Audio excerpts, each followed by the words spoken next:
Doctor, ഇപ്പോൾ റിലേഷൻഷിപ്സിലൊക്കെ opposite നിൽക്കുന്ന പാർട്ട്ണറിനെ സംശയിക്കുക, അവരുടെ സോഷ്യൽ മീഡിയ ആക്സസ്സുകളൊക്കെ വാങ്ങിക്കുക, അല്ലെങ്കിൽ അവരെ എന്തെങ്കിലും കാര്യങ്ങളിൽ നിന്ന് റെസ്ട്രിക്റ്റ് ചെയ്യുക, അങ്ങനെയൊക്കെ ചെയ്യുന്ന കാര്യങ്ങൾ ഇപ്പോൾ കുറച്ചൊക്കെ ആളുകളിൽ കാണിക്കുന്നുണ്ട്.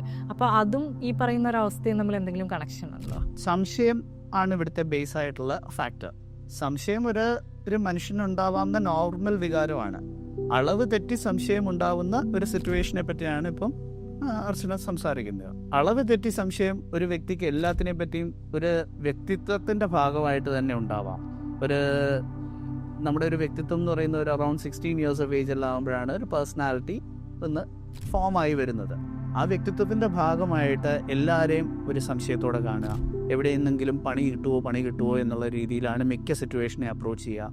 ഒരു വിശ്വാസക്കുറവ്, ഈ ഒരു ആറ്റിറ്റ്യൂഡായിരിക്കും കൂടുതലും എല്ലാ ഇൻട്രാക്ഷൻസിലും ആ വ്യക്തി യൂസ് ചെയ്യുക.